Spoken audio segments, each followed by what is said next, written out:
everyone, we are Group 2. I'm Peter. I'm Vivian. I'm Nina. I'm Tommy. According to the Minister of the Interior, Taiwan rental index hit record highs in 2024. In Taipei City, the average monthly rent reached 50,028 NT dollars.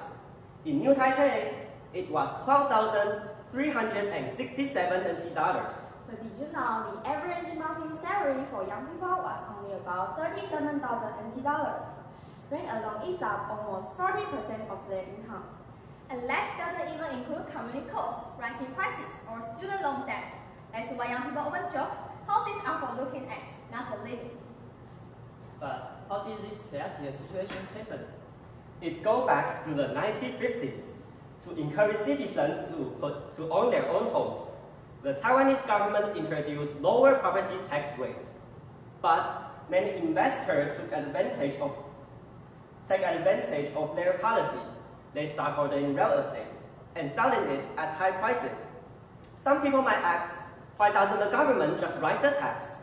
Well, the government has not prioritized economic growth and investment incentives.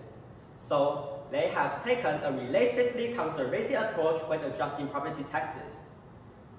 That means housing prices don't really go down, even there's short-term speculation. So the investment for speculators are the main reason I can afford a house. Exactly. Like I mentioned, many business people treat real estate a hedge asset against inflation. But the issue has grown into a serious housing inequality. The rich keep getting richer by buying up more properties, while the poor are under increasing pressure just to afford a place to live. For instance, in the fourth quarter of 2024, the nationwide house price-to-income ratio hit 10.76. That means if you spend nothing else, it would take over 10 years just to afford a home. In Taipei City, it's even worse, which accounts for 16.43. So what can we do to fix this? I feel like the government plays a key role here. You are totally right. The quickest way would be to raise taxes on property. But increasing land too fast could harm the overall economy. That's why the government implemented a smart policy, the integrated housing and land tax. Introduced in 2016 to tackle real estate speculation, it combines capital gains from both house and land sales into one taxable amount. The tax rate depends on how long the property was held. Short-term sales within 2 years are taxed up to 45%, while long-term holding gets lower rates. This system promotes fairness, transparency, and helps stabilize the housing market. Right, and on top of that, some cities are taking additional steps. For example, New Taipei has developed over 6,900 social housing units, offering affordable, rent-only homes primarily for young adults and low-income families. These units are rated at rate below market average, usually 20 to 50%, providing financial relief and stability. The city also offers rent subsidies and promotes intergenerational living. And enhancing community support, this initiative addresses housing accessibility, enabling more residents to live comfortably with their needs.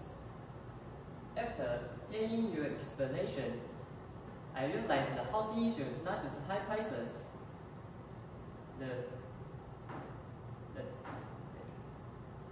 There are a lot of policies and the system at play. The government capital gains tax and the system and the social housing program. Actually, give me some hope. But I think young people really need to understand these things better to handle reality. Exactly. These policies are just the first step toward improvement. Besides the government efforts, young people and the public need to stay engaged and pay attention. That's how we can work toward a fairer housing market where everyone has a place to call home. 1, 2. Thanks for listening.